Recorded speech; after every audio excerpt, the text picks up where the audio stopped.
1937년 미국의 한 제약회사는 기존에 알약으로 판매되던 항생제를 유기용매에 녹이고 딸기향을 첨가하여 어린이가 먹기 쉽게 시럽으로 만들어 판매하였다.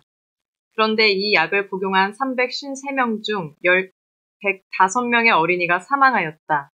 이 사건 후 동물에 해당 시럽을 투여해보니 다수의 실험동물이 죽었다. 자, 첫 번째 질문. 두 번째. 1957년 독일의 한 제약회사는 수많은 동물 실험에서 부작용이 거의 나타나지 않은 입덧 치료제를 개발해 판매하였다. 그러나 이 입덧 치료제를 복용한 산모에게서 팔과 다리가 극히 짧은 기형아들이 10,000명 이상이 태어났다. 1960년대에는 개를 이용한 독성 연구가 많았다. 이후에는 개보다는 쥐를 이용한 독성 연구가 일반화되었다. 1980년대부터는 실험용 물고기를 이용한 독성 연구도 도입되었다. 가나다의 그 사실관계부터 정리해 볼게요. 여기서 찾아낼 수 있는 사실관계. 가나다의 사실관계. 견해 아니면 뭐 철학 이런 걸 빼고 순수하게 사실관계만 찾아내는 거예요.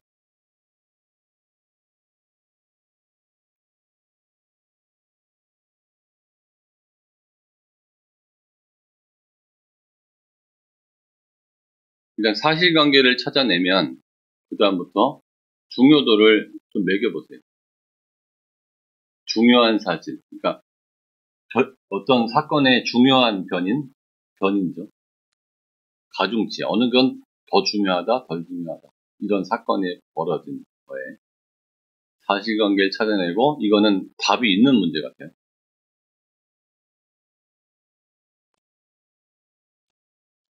동물 실험을, 목소리 잘해. 쭝얼쭝얼 거리면은 면접 시험이라는 거야. 수업 시간에 면접할 때 쭝얼쭝얼 거리는 거는 답안지를 잘 안 쓰는 거하고 똑같은 거예요. 교수가 못 알아보게 글씨를 쓰는 것과 똑같기 때문에 이거를 나중에 고쳐야지 하지 말고, 이게 MMI 연습 시간이잖아요. 그러니까 발성 발음까지도 연습을 하자고. 동물 실험에 찬성, 반대. 3번. 하나 더. 얘지.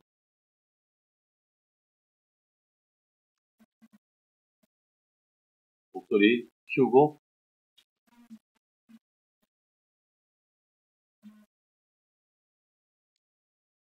동물 실험의 넌 필요한가? 선생님은? 예상 질문?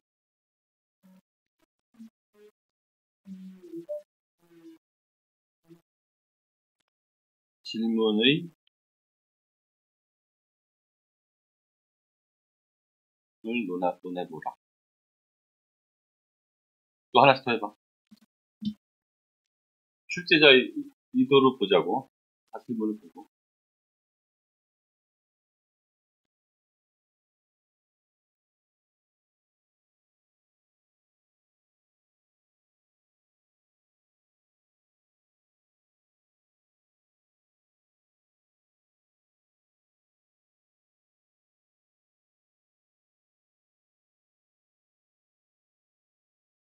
자, 그러면 이 지문에서 본 팩트들, 요거를 주요하게 봐야 될 것이다.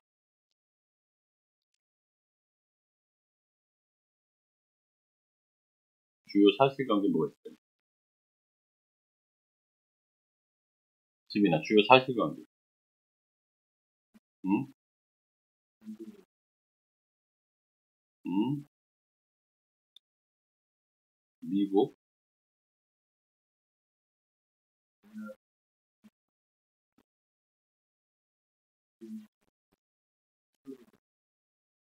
실업,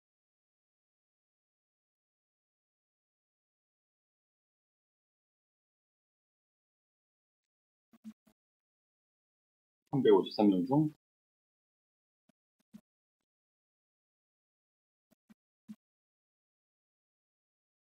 어린이.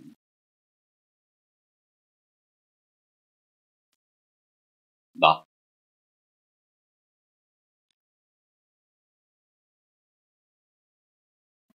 음?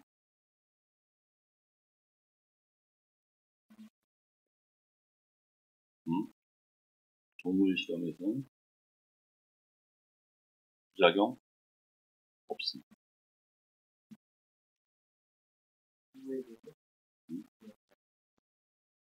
산모, 비용, 반,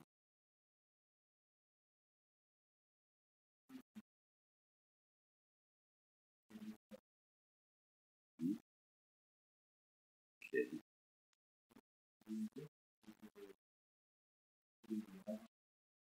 쥐.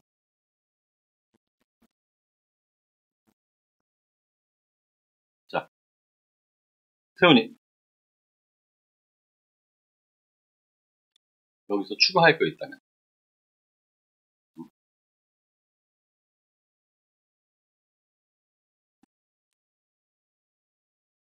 동물도 또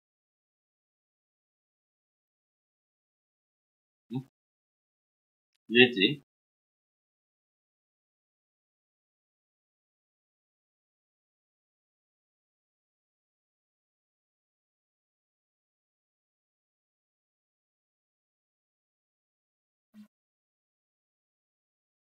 어린이가 죽었고,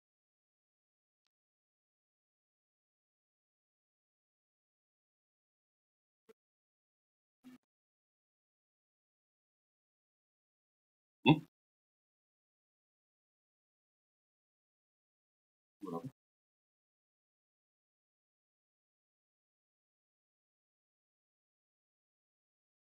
기억나? 반응?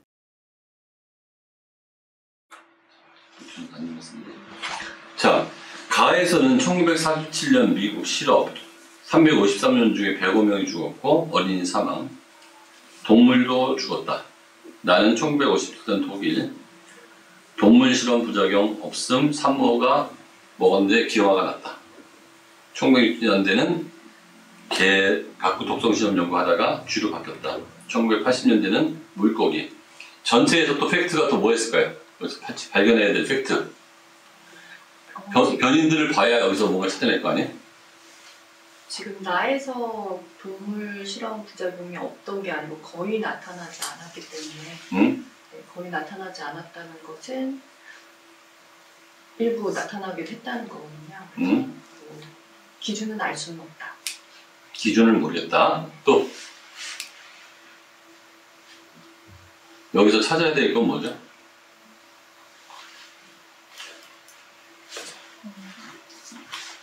더 이상 못 찾겠어요?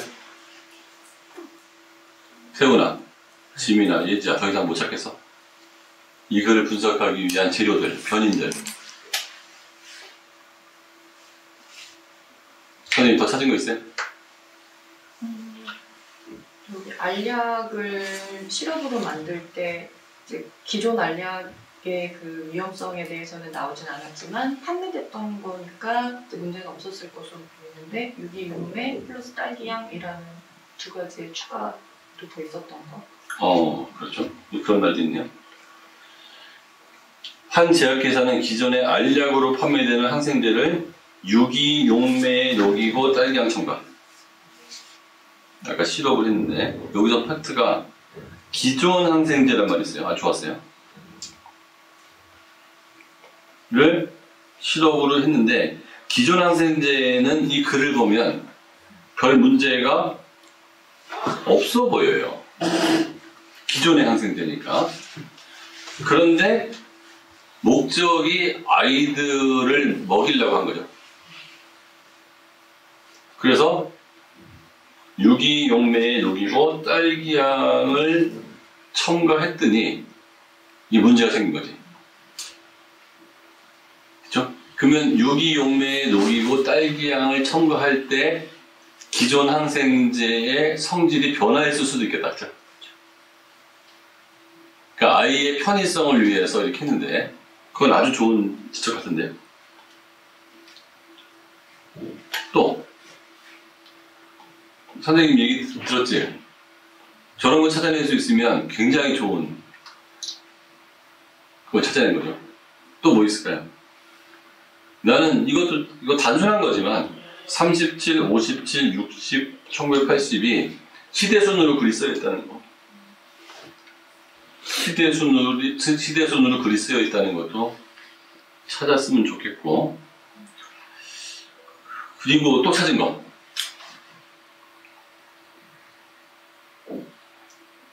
근데 내 생각을 자꾸 듣는 것보다는 있잖아요.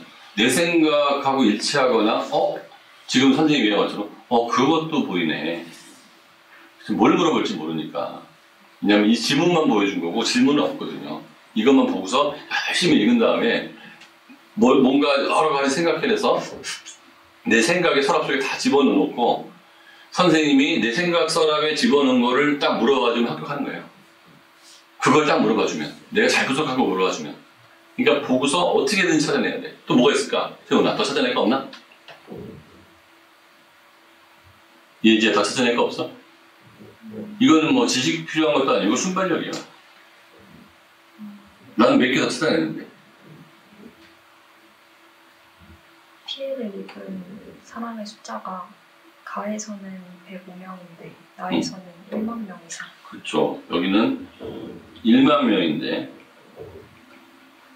여기서 죽었고 여기는 기형아야. 죽은 것과 이제 기형아의 그 사회적 손실이라고 할까, 사회적 피해의 과중함이나 그런 것도 새겨야 되죠. 난 뭘 봤냐면요. 가는 그 예지가 아까 얘기했는데 비슷하게 먹은 게 어린이였고 여기는 산모가 먹었는데 산모와는 문제가 없었어. 여기에는 문제가 없었는데 여기에서 문제가 생긴 거죠. 세 번째 거는 그냥 독성 연구야. 그러니까 첫 번째는 먹은 애가 잘못된 거고 두 번째는 먹은 사람의 뱃속에 있는 애가 잘못된 거야. 근데 잘못했는데 죽진 않았고 기형아가 나왔다. 첫 번째는 항생제였고 두 번째는 입덧치료제였어. 항생제와 입덧치료제는 내가 보기에는 긴급성 차이는 있어 보여요. 항생제는 굉장히 긴급해 보여. 이거 항생제를 먹지 않으면 이 상처가 잘못될 가능성이 있습니다. 입덧치료제는 그것도 굉장히 긴급하겠지만 입덧을 하는 사람 입장에서는 항생제만큼 긴급해 보이진 않아. 그런 게 있을 것 같고 여기서 보면 처음에는 동물 실험을 안 했고 두 번째는 동물 실험을 했는데 거의 부작용이 나타나지 않는 정도였는데 사람한테 하니까 나타났고 세 번째는 개에서 쥐에서 물고기. 개에서 쥐에서 물고기의 느낌은 우리가 가까이 볼 수 있는 친구처럼 느끼는 아니면 물고기만 해도 소리를 안 들으니까 죄의식이 좀 덜한 실험자 입장에서 보면 죄의식이 좀 덜해 보이잖아요. 그죠? 더 심지어는 곤충한테 했다고 그러면 더 개에서 쥐에서 물고기 독성 실험. 독성 연구는 개에서 쥐에서 물고기까지 가는데 약도 개에서 쥐에서 물고기까지 갈 수 있네요. 뭐 이런 정도가 됐다고 생각하면 거의 팩트 체크는 다 된 것 같아요. 팩트 체크는 다 됐어. 자, 그러면 그 복귀한 질문 이게 진짜인지 아닌지 모르겠지만 그래도 너 뭐라고 물어보디? 그래서 애들한테 물어봐서 나온 질문이 첫 번째, 세 지문의 공통점을 말해보시오. 그러면 요 세 개의 지문의 공통점을 말하는데 자, 설명하는 방법 얘기할게요. 공통점을 얘기할 때 그러니까 니네 그 화작 시간에도 배웠겠지만 발표 시간에 두 가지식으로 하라고. 이 세 지문의 공통점은 뭐라고 생각합니다. 그쵸? 이해됐죠? 저는 세 지문에서 두 가지 공통점을 찾았습니다. 전 이 세 지문에서 세 가지 공통점을 찾았습니다. 세 지문에서 한 가지 공통점을 찾았습니다. 그런데 이게 면접 시간이 길어요? 짧아요? 그게 길진 않아요? 어떠한 일이 있어도 세 가지 이상의 공통점을 찾지 마세요.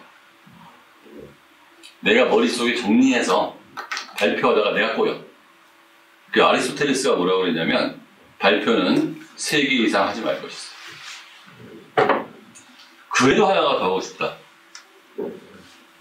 첫째는, 둘째는, 셋째는 그리고 하나 더 이렇게 얘기하세요. 듣는 사람이 3개가 넘어가면 그 사람의 기억 속에서 사라지는 경향이 돼요. 이해됐죠? 그러니까 보통 한두 가지 공통점을 얘기하고 너희 배웠던 것처럼 제가 그렇게 생각하는 이유는 근거를 대라고. 말의 형식이에요, 이거는. 그리고서 간단한 결론을 내요. 이해됐습니까? 지금부터는 1번 여러분이 화작 시간에 배웠던 걸 그대로 이용하는 거예요. 3개 이상 주장하지 않는다. 근거는 근거도 3개 이상 주장하지 않고요. 주제도 3개 이상 넘어가면 안 돼. 하나여도 괜찮아요. 근거도 3개 이상 넘어가면 안 되고 하나는 조금 어렵다고 생각하면 2개까지 나가도 좋을 것 같아요. 하나는 좀 너무 모르나? 이런 생각할 수 있으니까. 근데 무리해서 나갈 필요는 없어요. 그리고 우리가 발표하듯이 서론, 본론에서는 근거, 결론의 형식으로 가세요. 이게 아리스토텔레스가 말한 3단 논법인데 어떻게 보면 그렇게 이론으로 배웠어도 현실에서 이렇게 하는 경우가 별로 없어서 이 형식만 잘 갖춰서 얘기해도 일단 플러스 가점을 받을 가능성이 되게 높아요. 자, 지금 써서 해도 괜찮으니까 세 지문의 공통점을 말해보세요. 일단 써보세요. 자, 첫 번째 지민이도 틀린 얘기는 아니었고 태원이도 틀린 얘기는 아니었는데 왜 예지의 대답에 제가 높은 점수를 줬을까요? 선생님, 세 지문의 공통점에 대해서 말해보라고 얘기했거든? 근데 지민이 뭐라고 그랬냐면 약의 독성에 따른 변천 과정이라고 얘기를 했어요. 가에는 어떤 변천 과정이 있었죠? 나에는 어떤 변천 과정이 있었죠? 다에는 어떤 변천 과정이 있었죠? 다에는 변천 과정이 있었죠. 60년대, 80년대. 즉 다시 말하면 가 지문과 나 지문과 다 지문의 공통점을 물어봤는데 너는 가나다 전체 글의 그 요지를 얘기해버린 거야. 무슨 말인지 알겠지? 선생님은 가 지문, 나 지문, 다 지문의 공통점에 내용 파악에서 공통점을 물어봤는데 대답은 이 글 전체를 요약해버렸지. 그거는 너도 마찬가지지. 즉 다시 말하면 면접에서 플러스를 받는 방법은 문제가 나왔을 때 concentrate, 문제에 집중을 해야 되는데 내가 알고 있는 거를 다 얘기하고 싶은 욕망이 누군가 생기거든. 그러면 얘기가 길어지면서 다이그레이션이 생긴다고. 다른 데로 흘러간다고. 다른 데로 흘러가면은 첫 번째 세 지문의 공통점을 말하라고 하는 거는 이 학생이 정확하게 독해를 했고 정확한 독해를 요약해서 발표할 수 있는지 물어봤을 거란 말이에요. 그런데 내용이 틀린 건 아닌데 묻는 말에 대한 내용이 아닐 수 있었다. 내 생각에는 이 글의 공통점은 조금 전에 얘기한 것처럼 그 동물 실험을 했다는 거죠.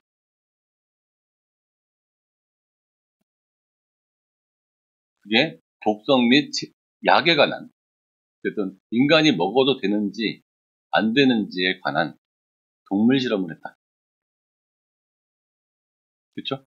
근데 공통점을 그렇게 딱 해버리면 끝나면 안 되는 게, 그래서 어디에 공통점이 있냐, 차이점을 부과시키면서 공통점을 얘기해야겠지. 첫 번째 문단에서는 사후적 동물 실험이다.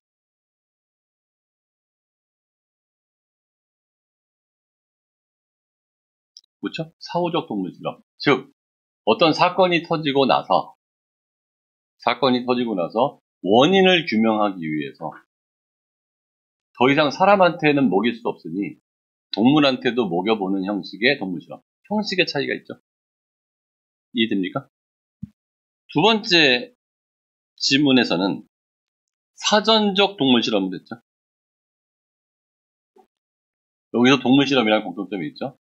그런데 사전적 동물 실험에서 상당히 안전했음에도 불구하고 인간한테는 안전하지 않았다는 점. 그래도 동물 실험이라는 점은 있었고. 세 번째는 동물 실험의 대상이 세월이 지나가면서 바뀌었다. 그런데 이때 뭐에서 뭐로 바뀌었다는 얘기까지 하지 말라고. 그러니까 동물 실험의 형태, 그 대상이 바뀌었는데 어쨌든 간에 동물 실험이라는 건 거기도 있었다. 그래서 나는 세 지문의 공통점이 결론이 이렇게 나오는 거예요. 동물 실험이라는 데 있습니다. 라고 얘기합니다. 그럼 교수가 추가 질문을 할 거라고. 얘 기억을 잘하고 있나? 어떻게 바뀌었지? 개에서 쥐에서 물고기로 바뀌었습니다. 그 의미는 뭐냐? 답은 나와 있잖아요. 다. 가장 죄의식을 덜 느끼는, 그러니까 우리가 봤을 때 죄의식을 덜 느끼는, 우리가 그런 식으로 바뀌었다고 봅니다. 라고 볼 수도 있을 거고. 무슨 말인지 알겠습니까? 이거는 정확히 말의 형식과 답변에서의 정답이 있는 거다 없는 거다? 있는 거예요. 그러니까 전체를 다 얘기하려고 하지 말고 혹시 자신이 없으면 다시 물어봐도 돼요. 혹시 이런 류의 질문이냐고. 매너 있게. 그러면 내가 얘기하잖아요. MMI에 대답하는 놈들이 하도 못하기 때문에 교수는 힌트를 계속 주려고 노력을 해요. 그렇게 여러분을 까대는 분위기가 아니야. 이게 잘하겠냐 못하겠냐. 애들 못한다니까. 잘 못해. 발성도 안 좋고. 그러니까 기본적으로 똑똑한 발성과 교수님을 보고 겸손하게 얘기하는 것. 말하는 속도가 너무 느리거나 빠르지 않는 것. 자, 오늘은 스피치 기본을 좀 말씀드릴게요.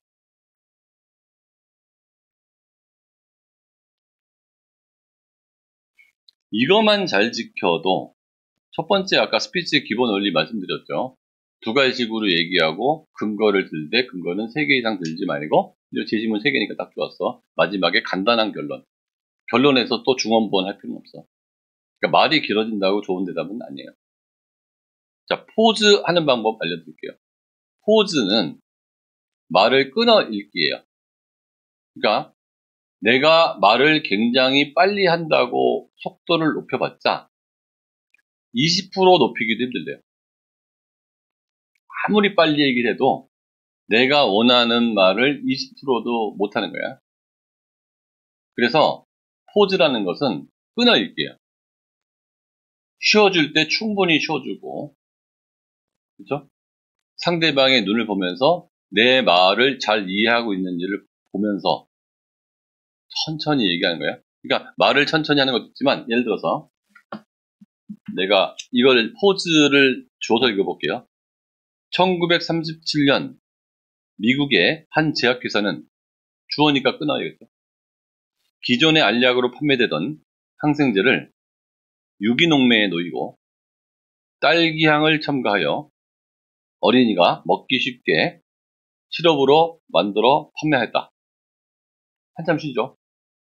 그런데 쉬죠. 쉴 필요가 있잖아요. 이 약을 복용한 353명 중 105명의 어린이가 사망하였다. 이 사건 후 동물에 해당 시럽을 투여해보니 다수의 실험동물이 죽었다. 무슨 말인지 알겠습니까? 이런 단문들 있잖아요. 연습하세요. 그리고 녹음해보고 내가 쉴 때 잘 쉬는지. 급하면 포즈가 안 나오고요. 말이 빨라지게 돼 있어요. 빨라진다는 거는 면접자 입장에서는 저게 당황하고 있구나. 그리고 머릿속에 있는 생각이 정리가 잘 안 돼요. 스피드 얘기할게요. 이거 굉장히 중요한 건데,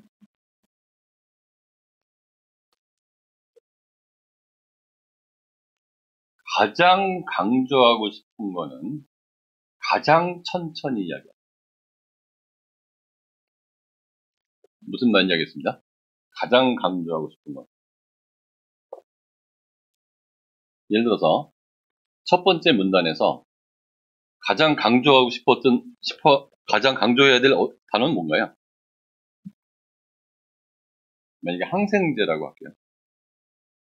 그 다음에 353명 중에서 105명의 어린이가 사망했다. 이 부분을 가장 강조하고 싶어. 그럼 이렇게 얘기하는 거예요. 1937년 미국의 한 제약회사는 기존에 알약으로 판매되던 항생제를, 느끼했죠? 항생제를.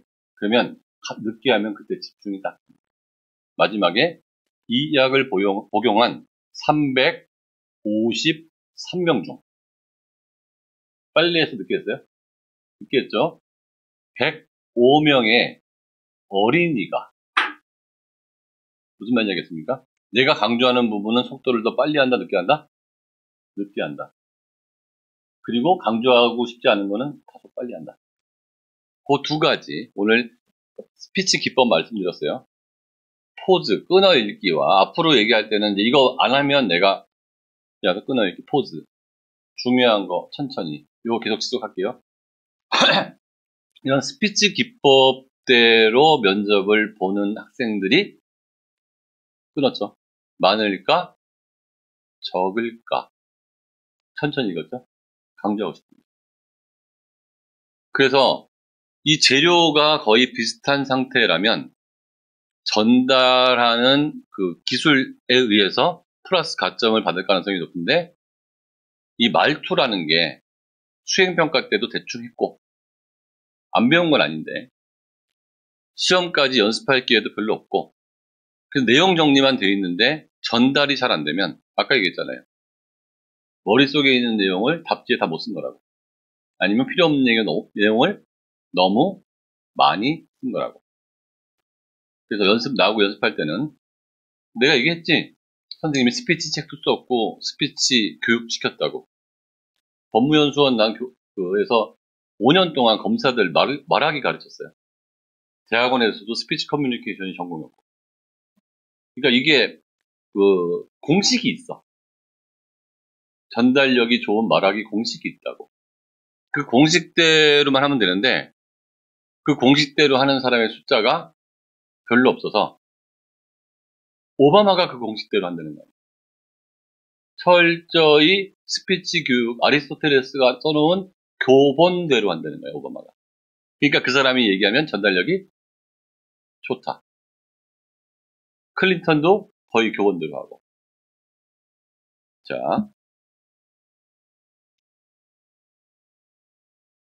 요거는 그렇게 했고, 두 번째 여기 나온 질문. 왜 동물 실험에 쓰이는 동물이 바뀌었는지 말해보세요. 자, 이것도 요 스피치 기법에 맞게끔 간단하게 정리를 해놓고 나하고 얘기하는 시간을 갖도록 할게요.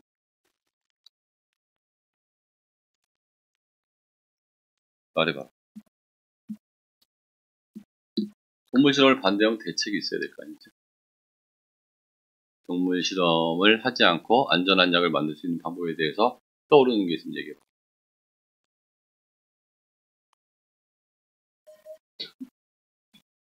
자, 질문은 요거예요. 동물 실험은 필요한가 내지는 동물 실험에 찬성 반대하는가 비슷하다 얘기하고, 동물 실험을 하지 않고 안전한 약을 만들 수 있는 방법에 대해서 얘기해봐라. 그 다음에 나왔던 질문, 동물 실험에 쓰이는 동물이 바뀌었는지 말해봐라. 1번.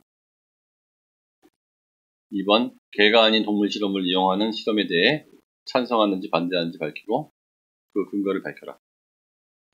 세 번째 질문, 그냥 동물 실험에 찬성하는지 반대하는지 밝히고 그 근거를 대라. 네 번째 질문. 동물 실험을 하지 않고도 더 안전한 약을 만들 수 있는 방법에 대해서 얘기해봐라. 됐죠? 질문 4개예요.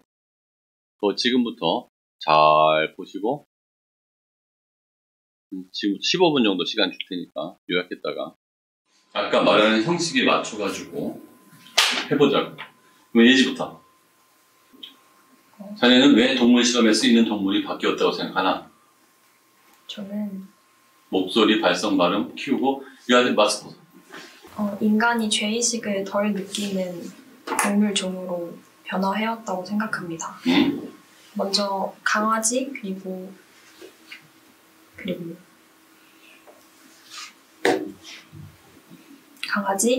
쥐, 마지막으로 실험용 물고기까지 현재로 시간이 지나면서 인간이 주변에서 보기는 점점 힘든 동물로 동물 실험을 하고 있습니다.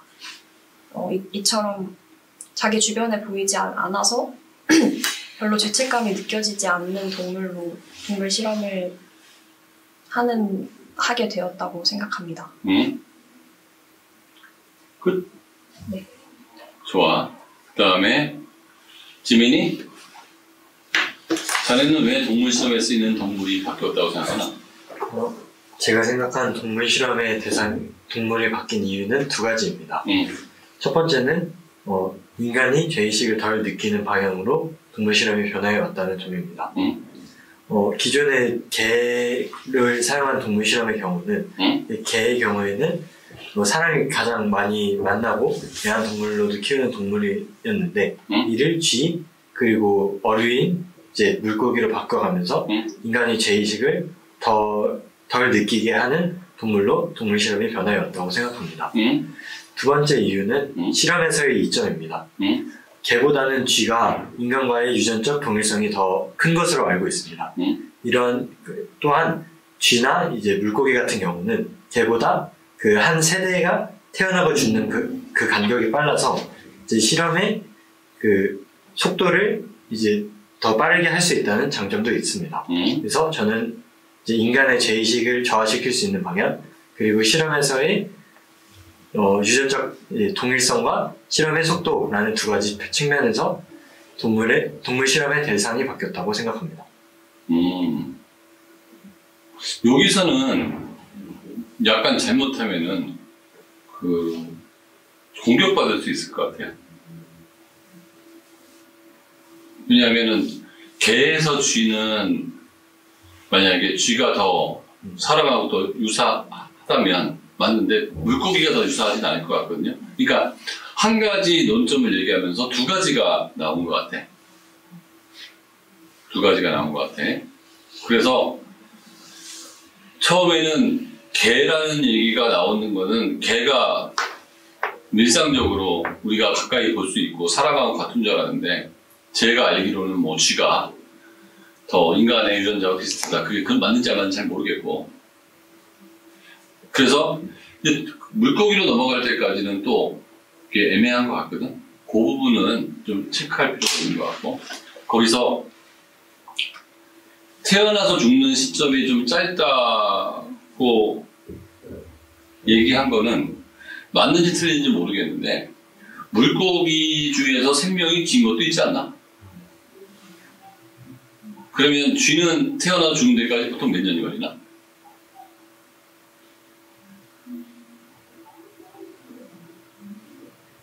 지민아, 쥐는 태어나 죽는 데까지 몇 년이 걸리지? 그건 잘 모르겠는데. 그치? 그러니까 내가 모르는 거에 대한 근거를 제시했을 때 교수가 한마디 딱 던지면 뭐를 근거로 그렇게 얘기했냐 소리가 나올 수 있을 것 같거든?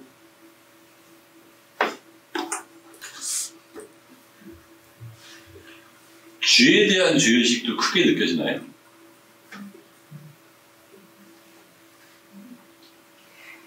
개가 죄의식을 크게 느껴진다는 거는 인지상정으로 이해가 돼요. 우리 주변에 자주 볼 수 있으니까. 그 쥐에 대한 거는 돼지는 돼지 원숭이는 자, 그것도 죄의식이라는 것도 물고기가 죄의식을 짙게 느껴진다는 건 좀 어느 정도 이해가 돼요. 우리가 식용으로도 많이 쓰니까. 근데 걔는 가까이 있고, 쥐하고 물고기는 개에 대해서 죄의식이 많다는 건 이해가 되겠어요. 충분히. 누가 거기에 대해서 반론을 제기할 게 별로 없을 것 같은데, 공통적으로. 걔는 반려견이라는 표현도 쓰니까. 태훈이는? 우선 제가 생각하는 동물 실험에 쓰이는 동물이 바뀐 이유로는 두 가지가 있습니다. 먼저 첫 번째로 인간이 죄의식을 적게 느끼는 동물로 바뀌어갔다는 점입니다. 일단 1960년대에는 개를 썼다는 것을 알 수 있는데 개는 그 이후에 바뀐 쥐나 물고기보다는 우리에게 친숙한 동물로 여겨지고 있다고 생각을 합니다. 따라서 개를 실험에 쓰는 것보다 쥐나 물고기를 실험에 쓰는 것이 인간의 죄의식을 좀 더 덜 유발시킨다고 생각을 해서 쥐와 물고기를 이용하는 방향으로 바뀌었다고 생각을 합니다. 그 다음에 두 번째 이유로는 실험의 효율성 때문이라고 생각을 합니다. 개는 일반적으로 우리가 생각하는 개는 되게 부피도 크고 차지하는 공간도 크지만 쥐나 물고기는 이제 어항 안에 들어있거나 혹은 실험실 안에 작게 존재하고 있기 때문에 다수의 개체를 실험하는 데 용이하다고 생각을 합니다. 따라서 개보다는 실험의 효율성 측면에서 더 우수하다고 생각을 하기 때문에 쥐나 물고기로 실험동물이 바뀌는 결과가 나타났다고 생각을 합니다. 이상입니다. 저 얘기는 상당히, 두 번째 얘기는 논리적이어 보이는데, 나는 이런 생각도 들었어요. 개와 쥐와 물고기 이리로 가버리면 이게 인간의 편의에 의해서 바뀐 게 아니에요. 죄의식도 좀 비슷할 텐데, 만약에 마취를 안 하고 하거나 그랬을 때 이 울음소리나 이게 꽥꽥거리는, 쥐는 목도 훨씬 작을 거라고 찍찍거리니까, 물고기는 아예 소리도 못 내. 그러니까 나의 편의도 그 중에 하나 있을 것 같고, 아까 그 죄의식이라는 편의도 있을 것 같고, 또 내가 보여지는 건 뭐냐면, 그러니까 효율성이라는 거 되게 중요한데, 개의 번식력과 쥐의 번식력과 물고기의 번식력, 그러니까 쉽게 더 구할 수 있는 그것도 하나 될 것 같고, 난 여기서 이런 게 혹시 있지 않을까라고 추측을 하는 건데, 나는 뭐 내가 의학 전문가는 아니니까, 보통 사람이 실험을 할 때 내가 알고 있는 지식으로는 돼지 갖고 실험을 많이 하거나 개 갖고 실험을 하거나 그 돼지 심장을 이식하거나 개, 원숭이, 이게 인간하고 더 유사한 거지. 인간하고. 그런데 인간하고 유사하지 않은 동물을 실험 대상으로 쓸 만큼 기술이 발전한 것은 아닌가. 실험 동물을 꼭 인간을 안 써도 그 독성이나 이런 거를 판단할 때,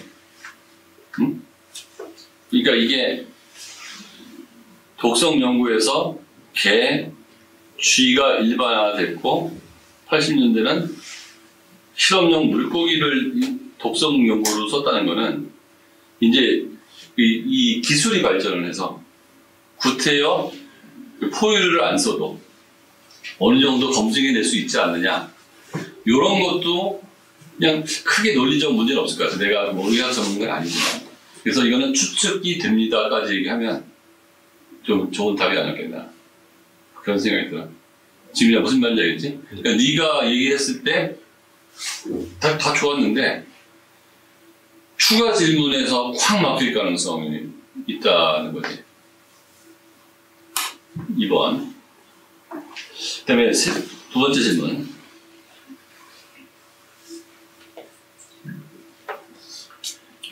개가 아닌 다른 동물을 이용하는 실험. 개 아닌 다른 동물. 찬성 반대. 요거는 태훈입니다.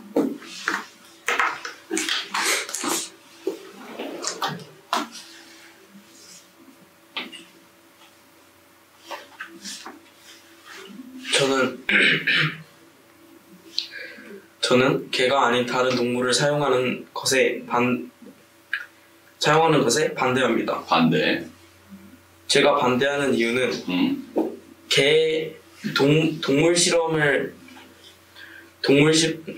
제가 생각하는 동물 실험의 문제점은 비단 저희가 죄의식을 크게 느끼는 개에만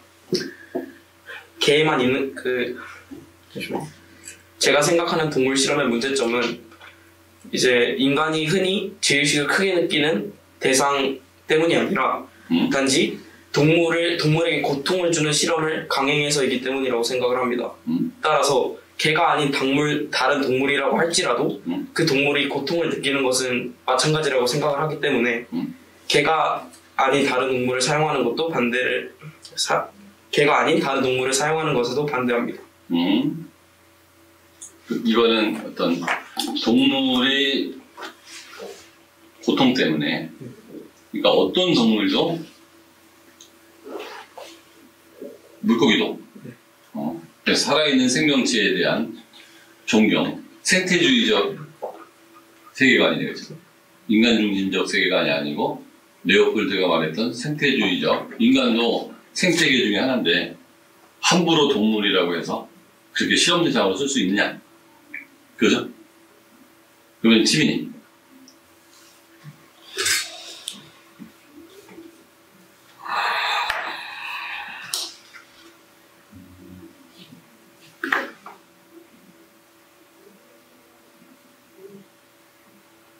저는 그 개가 아닌 다른 동물을 실험에 사용해야 되는지를, 그러니까 왜 물어봤는지를 모르겠어요.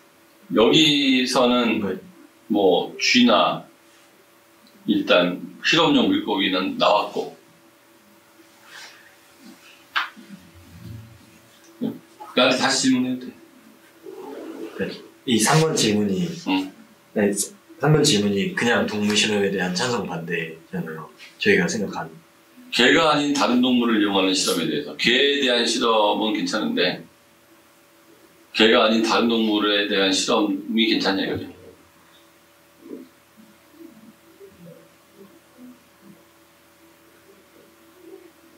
좀 생각해봐.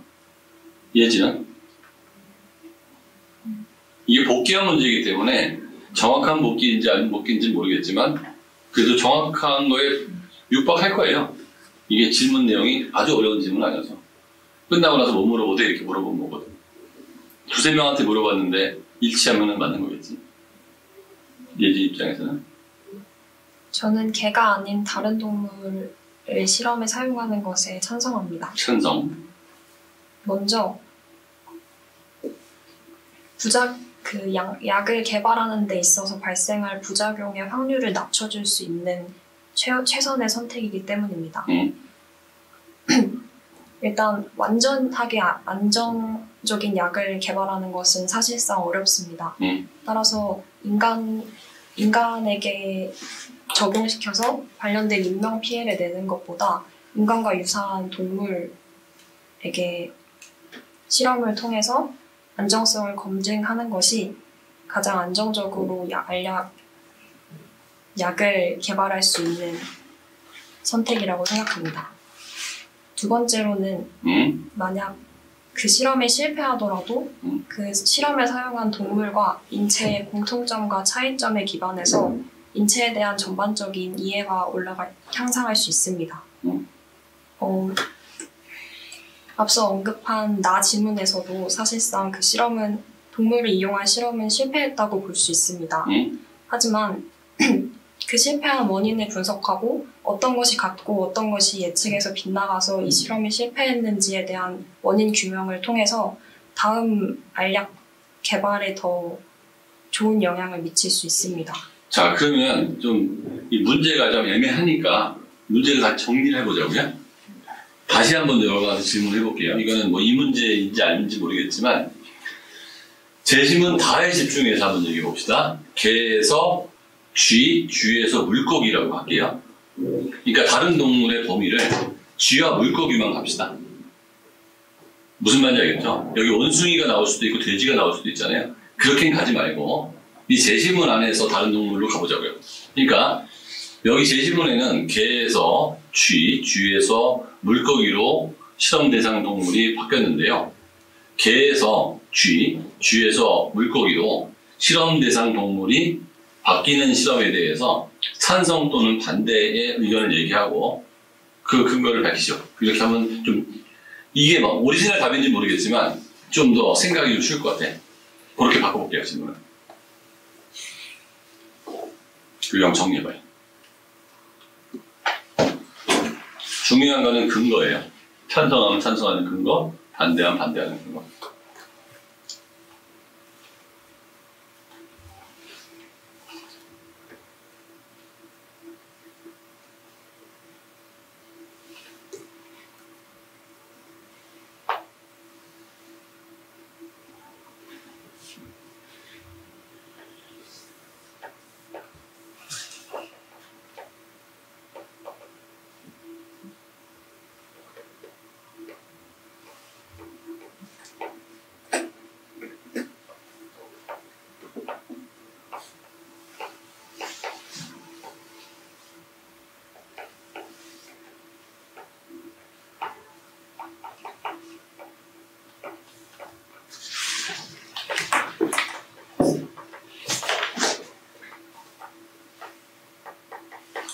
그러니까 2번에 연동될 수도 있어요. 2번에서 얘기했던 그 동물이 바뀌었던 그 근거 하고 연동돼서 3번에 물어봤을 가능성도 있어요. 그렇죠? 생각 좀 됐어?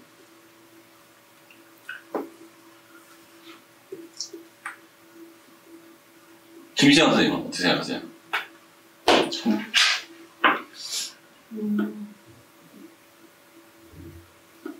그러니까 동물이 바뀌는 것에 대해서 아니요, 3번이요. 2번 질문은 끝났고.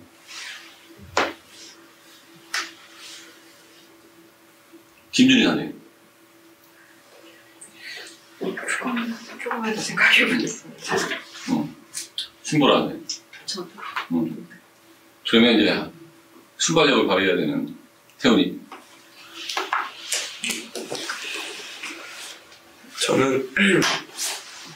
저는 개가 아닌 다른 동물, 즉 다에서 나타난 쥐나 물고기 등을 사용하는데 반대합니다. 반대.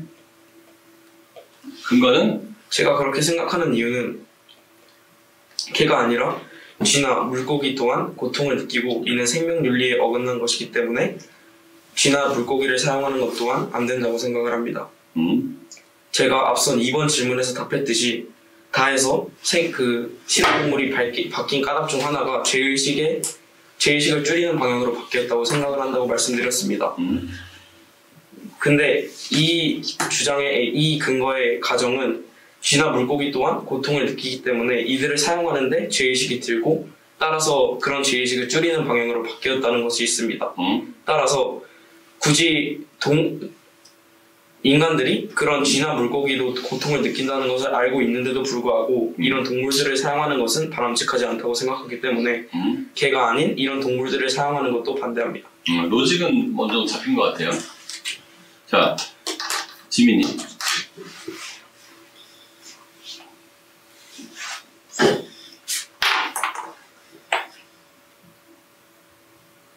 저는 개가 아닌, 그러니까 제가 생각했을 때는 이 질문이 뭔가 동물 실험의 변화에서 그 전에서 약간 개는 이래서 실험하면은 약간 안 될 것 같아서 다른 동물 실험 괜찮다 약간 이런 식으로 답변해서 이 질문을 한 것 같거든요.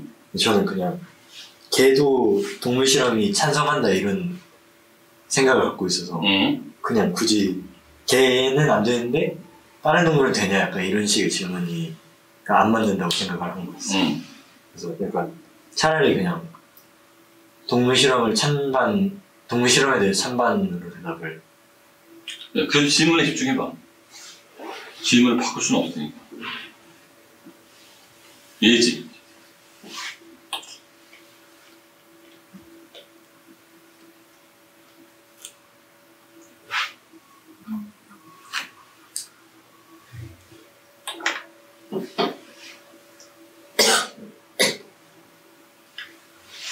저는 개를 물고기와 쥐를 이용한 동물 실험에 찬성합니다. 개 이외에 물고기나 쥐를 이용하는 동물 실험에 찬성. 오케이. 근거는? 먼저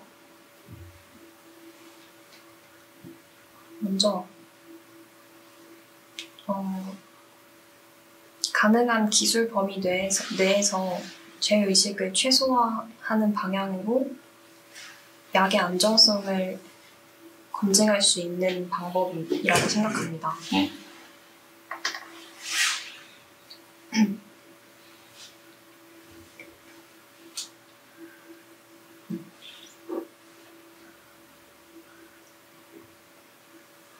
만약 이 실험을 진행하지 않아서 목소리 크게 동물 실험을 통해서 충분히 검증되지 않은 약이 출시가 되어서 인명피해가 발생한다면 그것으로 인한 죄의식은 더 클 것이라고 생각합니다. 그래서 약을 개발하는 과정에서 인명피해를 내지 않고 가능한 한 확실하게 그 약의 안정성을 시험할 수 있는 방법이 바로 개 이외의 다른 동물들을 이용한 동물 실험이라고 생각했기 때문에. 왜 동물 실험이죠? 다른 동물 실험이죠? 개가 아닌? 죄의식의 면에서 가장 최선의 선택이었다고 생각합니다. 죄의식. 지민이는?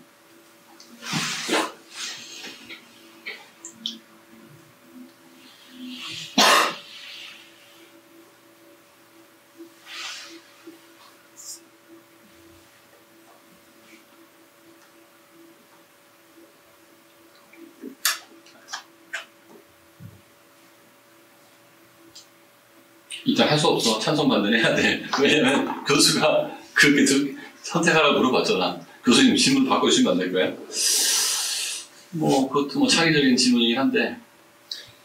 저는 개가 아닌 다른 동물, 여기서 나온 쥐나 물고기를 사용한 동물 실험에 대해서 찬성합니다. 찬성. 일단 모든 동물이 동일하게 고통을 느낀다고 전제를 했을 때에는 가장 최대한 죄의식을 줄이는 방향으로 실험을 진행하는 게 맞다고 봅니다. 그래서 만약 모든 개나 쥐나 물고기가 똑같은 실험을 했을 때 같은 고통을 느낀다면 그 중에서 우리가 최대한 죄의식을 줄일 수 있는 물고기나 쥐를 선택해서 실험을 하는 게 가장 올바르다고 생각합니다. 자, 그러면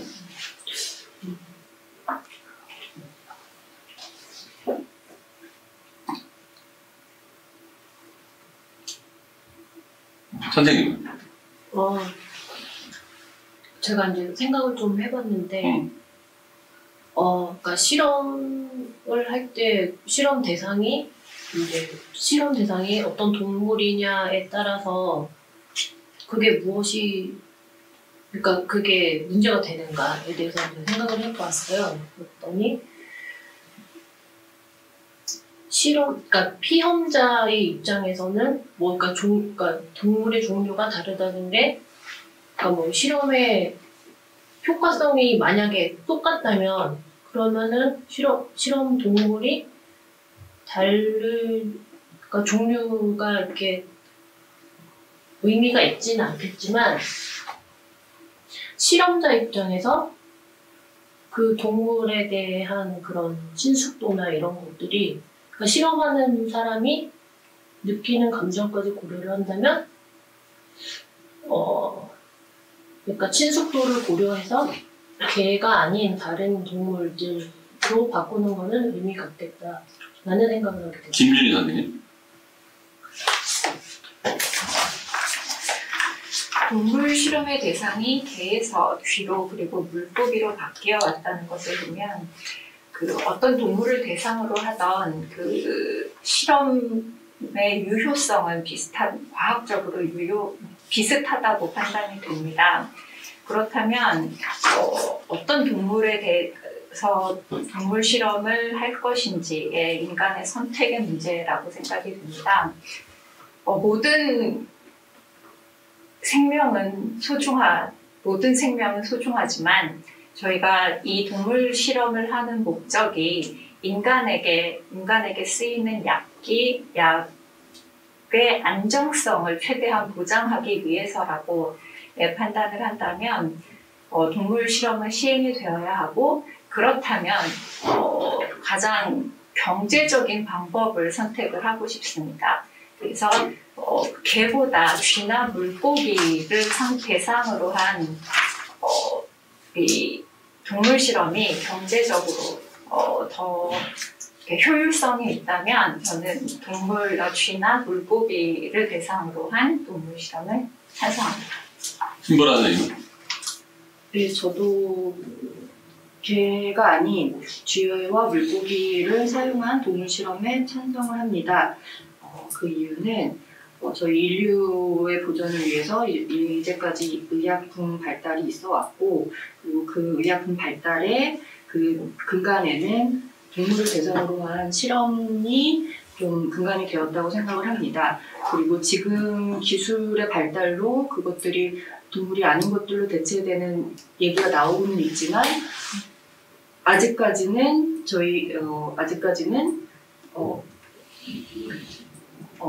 생물이 아닌 것에 실험을 했을 때의 그 안정성이 확보되지 않은 상태에서는 생물에게 하는 것이 맞다라고 생각을 하고, 인간의 존엄성이나 생명의 가치가 쥐나 물고기의 생명의 가치보다 더 높다라고 생각을 하기 때문에, 그리고 경제적인 측면에서도 개보다는 쥐나 물고기가 더 실험의 경제성이 있기 때문에 쥐나 물고기를 이용해서 하는 실험에 찬성합니다. 자, 추가로 할 말 있는 사람들. 내관점 한번 들어보세요. 내관점이 항상 정답이라는 건 아니니까요. 한번 들어보자고.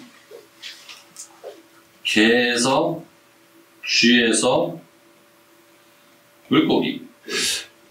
그러니까 1960년대에는 개를 대상으로 동물 실험을 했다는 거죠. 1937년도에는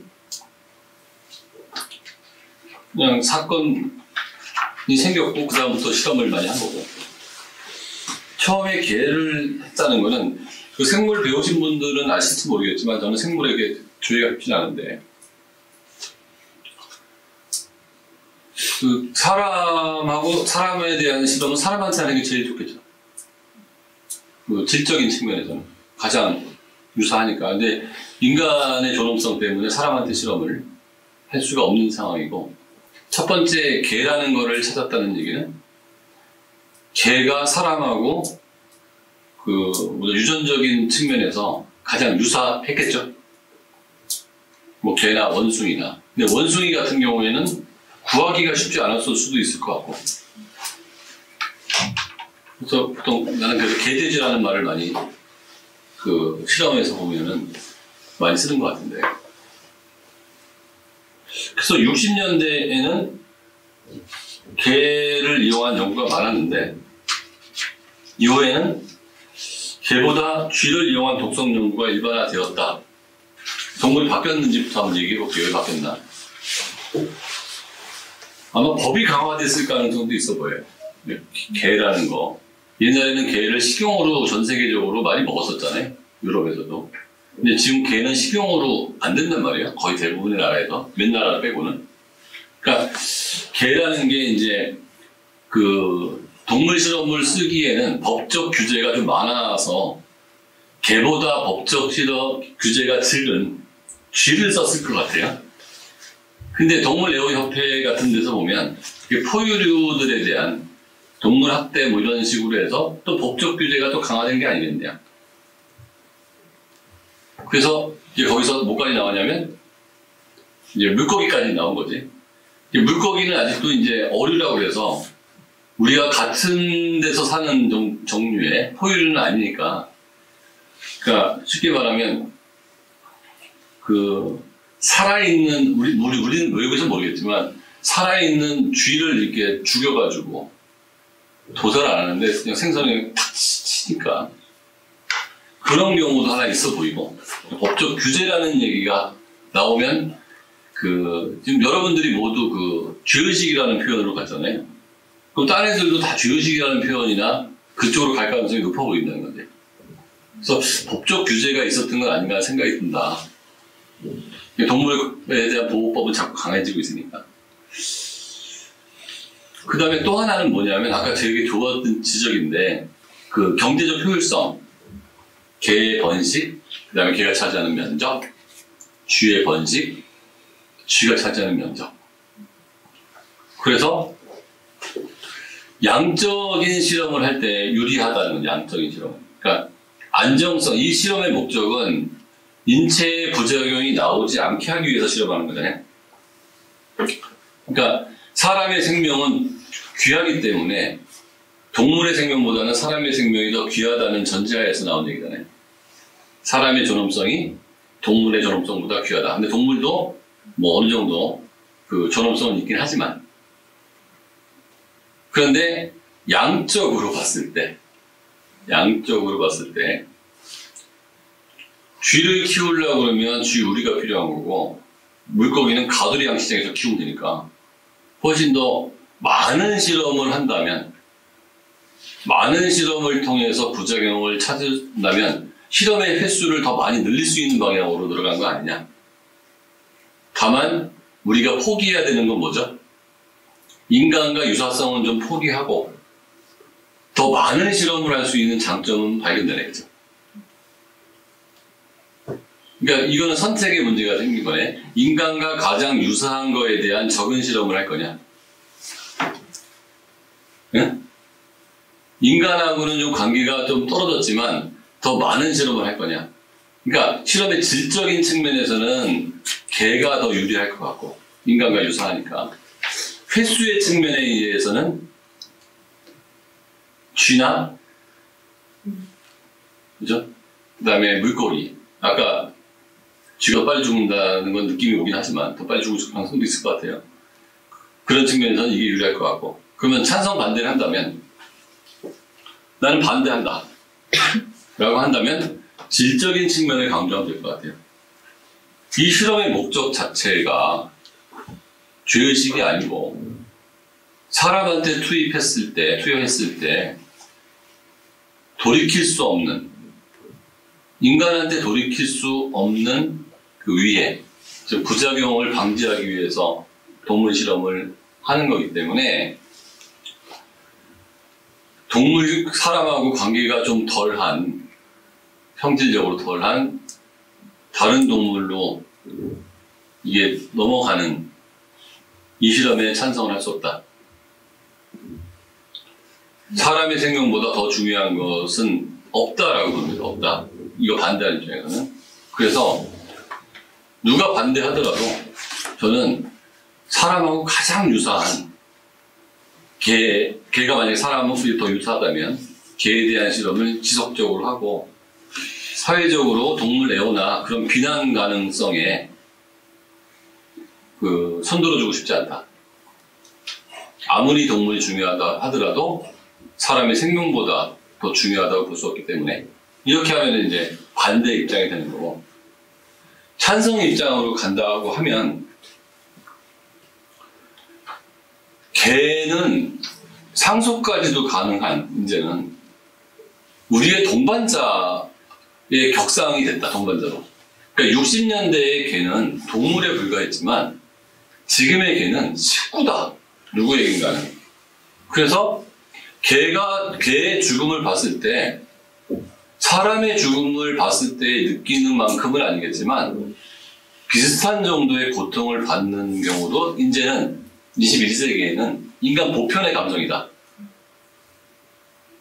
그런 개한테다가 사람의 생명을 살리기 위해서 자꾸 실험을 한다는 것은 이제는 60년대와 지금까지 사회적인 맥락 자체가 바뀌었다.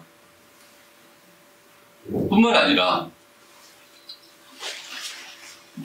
개는 다른 동물에 비해서 그 정도만 얘기하면 될 것 같아요. 그래서 만일 개가 아닌 다른 동물을 봤을 때 아주 엄청난 정도의 그 차이가 아니라면 효과에 있어서 다른 동물로 가는 거는 찬성 정도가 아니고 당연한 것이다. 이제 개는 빼자 이거죠. 우리가 정말로 같이 살고 있는 개나 고양이 정도 수준은 이제는 식구처럼 사는 사람이 너무 많으니까 빼야 된다. 그래서 쥐나 물고기까지 가는데 아마 여기에서는 한 가지 전제 조건이 있어야 된다고 본다. 그렇게 갔을 때도 효과가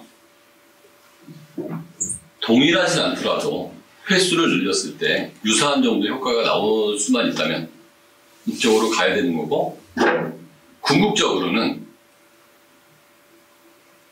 우리가 봤을 때 아니면 세포 정도 수준에서 일단 살아있다는 느낌이 안 드는 세포 수준에서 실험을 할 수 있는 단계까지 가는 게 앞으로 우리가 나가야 될 길이 아닌가 이렇게 본다 라고 하면은 근거가 어느 정도는 잡혀 있지 않겠나.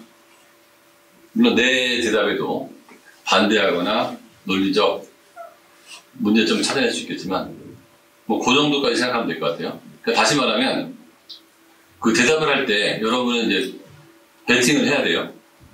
남들이 가는 편안한 길을 갈 거냐? 그럼 편안한 길을 갔을 때 편안한 답변과 근거를 간다. 그 기본 점수. 야, 대부분이 이렇게 생각하겠지? 나 말고도. 뭐 하나 딴 거 없나? 무슨 말인지 알겠습니까? 뭐 하나 딴 거 없나? 딴 거가 일단 떠오르겠지? 근데 조심할 점은 근거가 있어야 돼. 그래, 이 정도 근거면 고3 수준의 논리로서는 괜찮다. 다만 논리의 비약은 없나? 요만 체크만 딱 하고 얘기하는 거지. 그때 이런 식으로 얘기해도 괜찮을 것 같아요. 안전하게 가려면. 처음에 드는 생각은 이랬습니다. 근데 아까 남들이 가는 길에 한번 살짝 가는 거지. 거기서 길게 얘기하지 말란 말이에요. 그런데 잠시 좀 더 생각해 보니까 이런 측면이 있었습니다. 그러면 상당히 좀 내가 진지해 보이잖아. 우리는 그런 식으로 하는 걸 해보자고. 응? 무슨 말인지 알겠지? 자신이 있으면 새로운 길을 가시고 약간 자신이 없다. 그럼 남들이 가는 길을 한번 살짝 갔다가 그런데 조금 더 생각해 보니까 이런 생각이 들었다. 그쵸? 말 되죠? 연습해야 해. 자, 그 다음에 내가 아까 얘기했던 그 동물실험 찬성 반대는 뭐 여기서 어느 정도 녹아난 것 같고 앞에 거 얘기하면서 동물실험 하지 않고 안전성을 확보할 수 있는 방법은 뭐가 있을까요? 떠오르는 대로.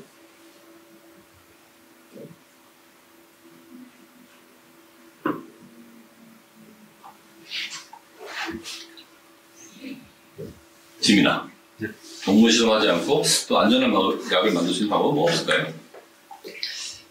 제가 생각한 방식은 바이오 프린팅을 이용한 인공장기로 실험을 진행하는 것입니다. 아, 그게 뭐죠? 바이오 프린팅이란 이제 우리 몸의 세포를 이제 3D 프린팅을 해서 인공장기를 만드는 방식인데요. 현재로서는 그렇게 활용화되어 있는 방식은 아니지만 이 기술이 더 발전한다면 이제 동물 실험으로 이제 동물을 희생시키는 것보다 이제 인공적인 세포를 통해 장기를 만듦으로써 인간에 대한 유전적 동일성도 강화하면서 피해를 줄일 수 있다는 장점이 있을 것 같습니다. 괜찮아 보이네. 아까 내가 얘기한 세포 같은 게 실제로 연구가 되고 있는 거네. 난 그냥 생각해서 이야기한 건데. 태훈이.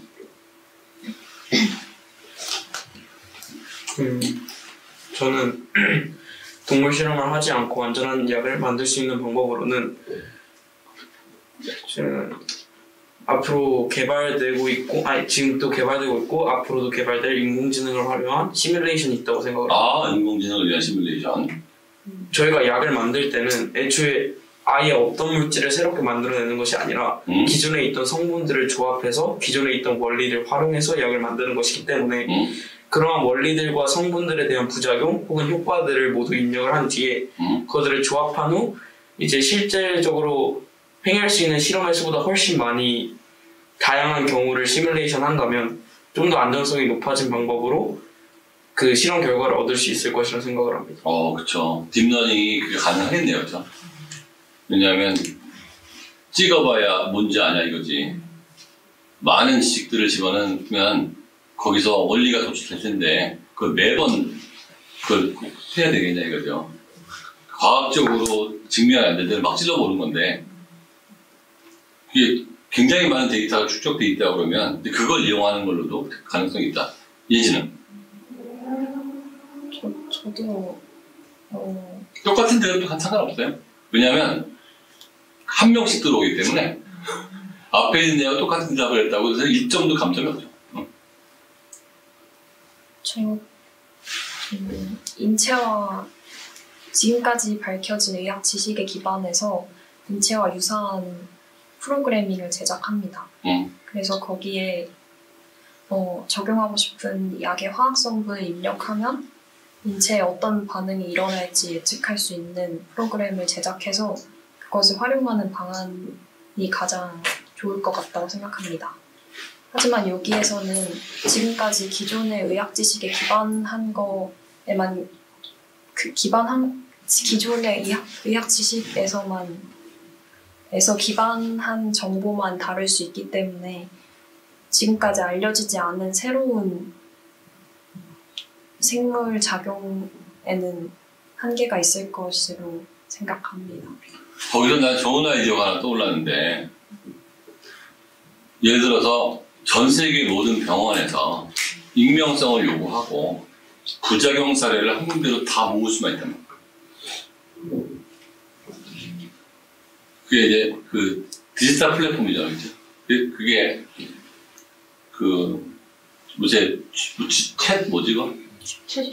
챗 GPT도 그런 거잖아요. 세상의 지식을 모았더니 글이 써지더라 이것처럼. 그러니까 전 세계 모든 병원에서 부작용 사례가 발생하면 그걸 샘플링해서 전부 올려놓는다면 그러면 A라는 병원에 B라는 병원에 뭐 굉장히 많은 사례들이 지금 얘기한 것처럼 인공지능도 포함되는 거고 그걸 바탕으로 이게 일어날 수 있지 않겠나. 그 다음에 유전자 기술을 활용한다면 내 생각 같은 경우에는 어떤 질병으로 인해 사망한 사람들의